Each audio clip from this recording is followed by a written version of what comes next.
Hindi pa nakapit. Diretso na siya, no? Buti din nag-starting to.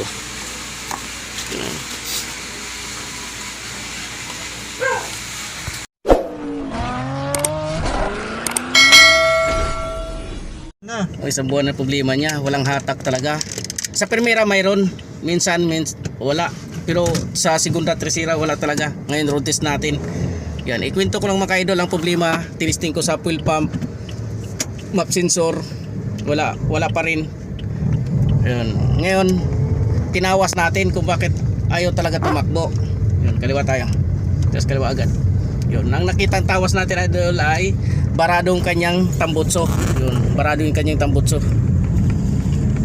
Yun, ngayon nirotis namin siya na mag-drive kasi araw-araw niya may hawak to. Alam niya na kung may problema o wala. O anong sarap na. Pang drag racing na. Yan. Always ang nakangiti doon na troubleshoot natin, na tawas natin. Wala tayong sinugatan sa tambutso, basta may ginawa lang tayo. Yun, walang sugat kita, pinanood niya, wala akong ginawang sugat. Salamat kay Idol. Yan uwi ni siyang makatulog ng maayos. Kwento niya, di na siya nakatulog. Di siya makabiyahe ng maayos kasi wala talagang hatak. May pa yung maglakad ka kaysa sumakay ka sa kotse niya. Lakas na. Tolen. Sarap. Yan, barado ang tambutso niya. Yun lang ang gastusin niya, barado tambutso. Yung lahat ng kinabit natin na pisa na fuel pump, map sensor, ibinilik natin para hindi naman yun ang cost talaga ng walang hatak.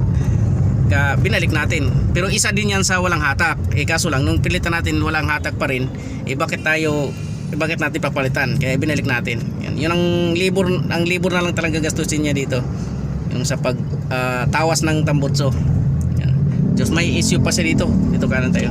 May kunting issue pa. Yung pag-arangkada, kumakayod yung engine, transmission support. Kaya titirahin natin yung transmission support niya. Kasi kumakayod. Umuuntog siya. Yun. Nagpalit na ng lining nito. Sa unang gumawa daw, nagpalit ng lining. Ganun pa rin walang hatak.